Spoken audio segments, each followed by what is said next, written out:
Paz do Senhor! Bem-vindos a mais um episódio do Deus é o Caminho. Hoje a gente vai estudar um tema que com certeza vai renovar as suas forças e guiar os seus passos segundo a vontade do Pai.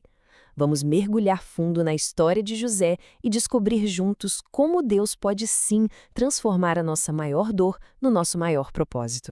Olha, a nossa história hoje não começa com aquela túnica bonita, colorida, não.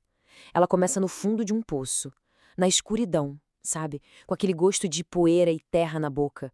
E lá de cima, vindo abafado, as vozes dos próprios irmãos, decidindo o que fazer com ele. É exatamente aqui, nessa claustrofobia da traição, que a jornada de José realmente tem seu início.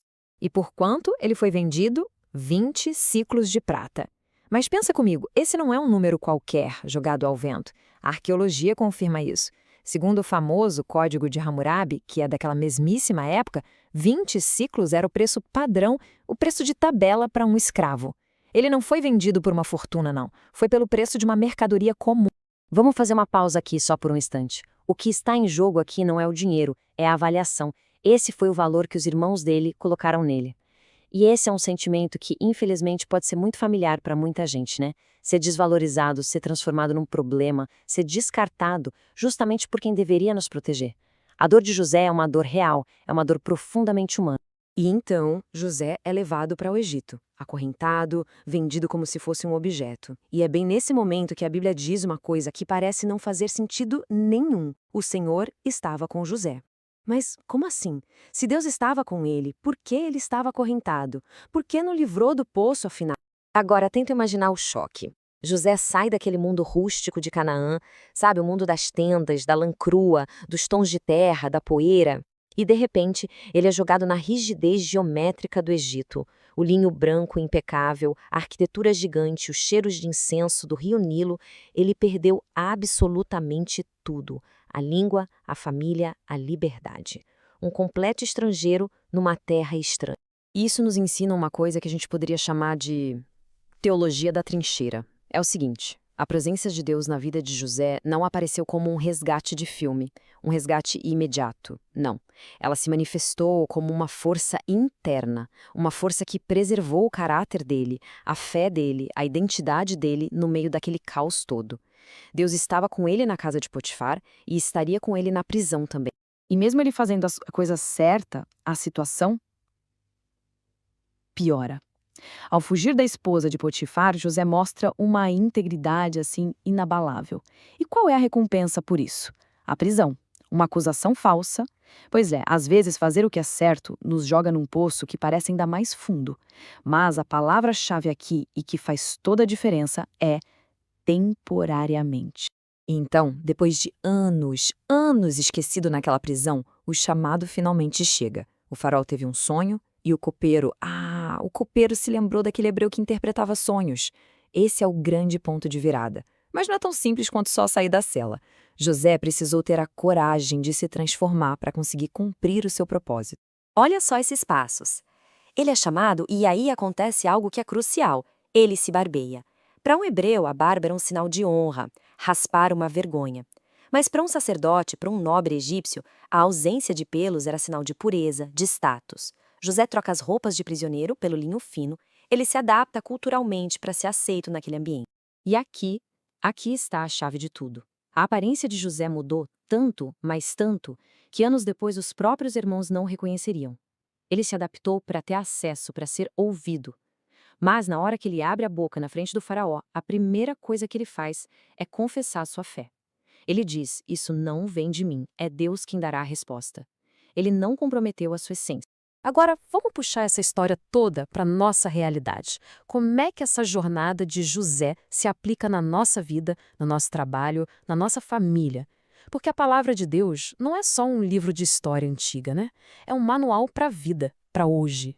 O poço de alguém hoje pode ser aquele emprego onde ninguém reconhece o seu trabalho. A prisão pode ser um ambiente tóxico, cheio de fofoca e gente querendo te derrubar. José nos ensina que a promoção não cria o caráter de ninguém, ela só revela o caráter que já existe. Ele foi excelente como escravo, foi excelente como prisioneiro. A nossa excelência e a nossa integridade no agora são o treinamento para o palácio que Deus está preparando para o nosso amanhã. E a família, hein? A ferida original de José veio de dentro de casa. E as estatísticas mostram que isso, infelizmente, é a realidade de muita gente. Coisa de 70 a 80% das famílias enfrentam algum nível de disfunção. Então, para quem carrega dores causadas por quem mais deveria amar, a mensagem é que não se está sozinho nisso. Quando os irmãos de José reaparecem, ele os perdoa. Mas presta atenção, antes disso, ele os testa. Ele verifica se houve arrependimento de verdade, se eles realmente mudaram. E isso nos ensina uma lição poderosíssima. O perdão é uma decisão interna. É uma graça que a gente libera. Mas a reconciliação, a reconciliação é outra história. Ela precisa ser conquistada, com confiança, com mudança real de comportamento. Perdoar é um mandamento, mas confiar de novo é uma escolha. E assim a gente chega no clímax da história. Depois de toda aquela dor, de toda injustiça, de todo sofrimento, para quê? Qual era o sentido de tudo aquilo? A resposta que José dá aos irmãos revela um dos maiores mistérios da soberania de Deus. Essa é, talvez, a pergunta mais difícil da nossa caminhada de fé. Por que coisas ruins acontecem com pessoas boas? Por que Deus permite a dor, a traição, a perda? A Bíblia não foge dessa pergunta. E a vida de José é a resposta. Preste muita, mas muita atenção nesta frase. Jesus não diz, foi Deus quem planejou o mal. Não, ele diz, vocês planejaram o mal, mas Deus transformou. Entende a diferença? Deus não foi o autor do pecado dos irmãos, mas ele foi soberano e poderoso o suficiente para pegar o ato mais terrível deles e usar dentro de um plano redentor, um plano para salvar nações inteiras da fome. E essa é a promessa para nós hoje. A traição que foi sofrida, a injustiça no trabalho, a dor na família, nas mãos de Deus, nada disso é desperdício. É treinamento. Deus está forjando em nós a força, a sabedoria e a compaixão para cumprir um propósito que talvez a gente ainda não consiga enxergar. Se essa palavra tocou seu coração, lembre-se que Deus é o único caminho. Inscreva-se aqui no canal, deixe seu like e compartilhe este podcast com quem precisa de uma palavra de vitória. Que Deus te abençoe e até o próximo vídeo. Paz do Senhor! Bem-vindos a mais um episódio do Deus é o Caminho. Hoje a gente vai estudar um tema que com certeza vai renovar as suas forças e guiar os seus passos segundo a vontade do Pai. Vamos mergulhar fundo na história de José e descobrir juntos como Deus pode sim transformar a nossa maior dor no nosso maior propósito. Olha, a nossa história hoje não começa com aquela túnica bonita, colorida, não. Ela começa no fundo de um poço, na escuridão, sabe? Com aquele gosto de poeira e terra na boca. E lá de cima, vindo abafado, as vozes dos próprios irmãos, decidindo o que fazer com ele. É exatamente aqui, nessa claustrofobia da traição, que a jornada de José realmente tem seu início. E por quanto ele foi vendido? 20 ciclos de prata.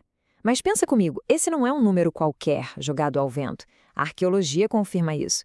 Segundo o famoso Código de Hammurabi, que é daquela mesmíssima época, 20 ciclos era o preço padrão, o preço de tabela para um escravo. Ele não foi vendido por uma fortuna, não. Foi pelo preço de uma mercadoria comum. Vamos fazer uma pausa aqui só por um instante. O que está em jogo aqui não é o dinheiro, é a avaliação. Esse foi o valor que os irmãos dele colocaram nele. E esse é um sentimento que, infelizmente, pode ser muito familiar para muita gente, né? Ser desvalorizado, ser transformado num problema, ser descartado, justamente por quem deveria nos proteger. A dor de José é uma dor real, é uma dor profundamente humana. E então, José é levado para o Egito, acorrentado, vendido como se fosse um objeto. E é bem nesse momento que a Bíblia diz uma coisa que parece não fazer sentido nenhum. O Senhor estava com José. Mas como assim? Se Deus estava com ele, por que ele estava acorrentado? Por que não livrou do poço, afinal? Agora, tenta imaginar o choque. José sai daquele mundo rústico de Canaã, sabe, o mundo das tendas, da lã crua, dos tons de terra, da poeira. E, de repente, ele é jogado na rigidez geométrica do Egito. O linho branco impecável, a arquitetura gigante, os cheiros de incenso do rio Nilo, ele perdeu absolutamente tudo. A língua, a família, a liberdade. Um completo estrangeiro numa terra estranha. Isso nos ensina uma coisa que a gente poderia chamar de teologia da trincheira. É o seguinte, A presença de Deus na vida de José não apareceu como um resgate de filme, um resgate imediato. Não. Ela se manifestou como uma força interna, uma força que preservou o caráter dele, a fé dele, a identidade dele no meio daquele caos todo. Deus estava com ele na casa de Potifar e estaria com ele na prisão também. E mesmo ele fazendo a coisa certa, a situação piora. Ao fugir da esposa de Potifar, José mostra uma integridade assim inabalável. E qual é a recompensa por isso? A prisão. Uma acusação falsa. Pois é, às vezes fazer o que é certo nos joga num poço que parece ainda mais fundo. Mas a palavra-chave aqui e que faz toda a diferença é temporariamente. Então, depois de anos esquecido naquela prisão, o chamado finalmente chega. O faraó teve um sonho e o copeiro se lembrou daquele hebreu que interpretava sonhos. Esse é o grande ponto de virada. Mas não é tão simples quanto só sair da cela. José precisou ter a coragem de se transformar para conseguir cumprir o seu propósito. Olha só esses passos.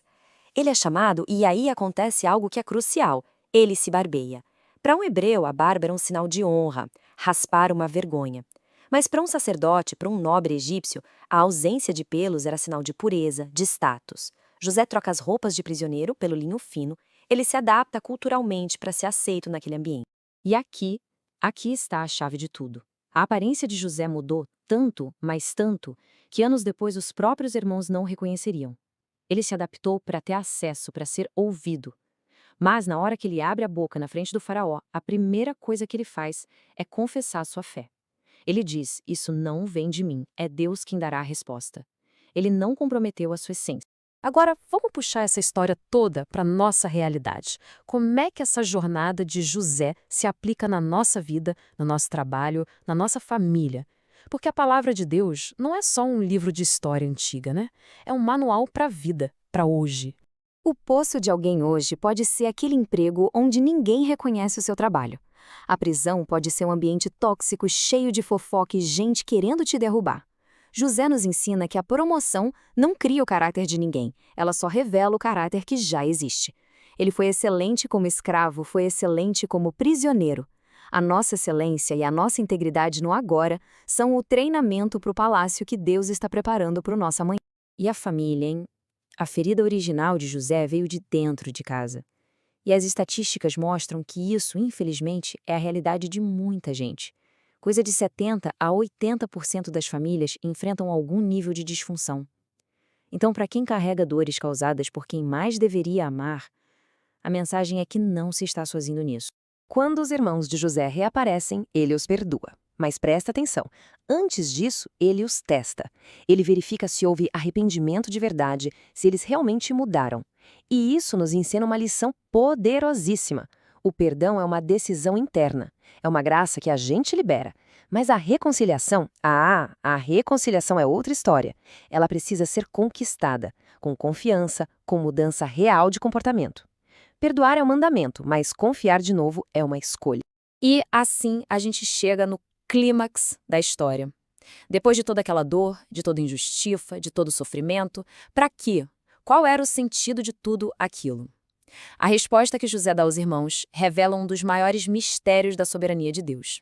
Essa é, talvez, a pergunta mais difícil da nossa caminhada de fé. Por que coisas ruins acontecem com pessoas boas? Por que Deus permite a dor, a traição, a perda? A Bíblia não foge dessa pergunta. E a vida de José é a resposta. Preste muita, mas muita atenção nesta frase. Jesus não diz, foi Deus quem planejou o mal.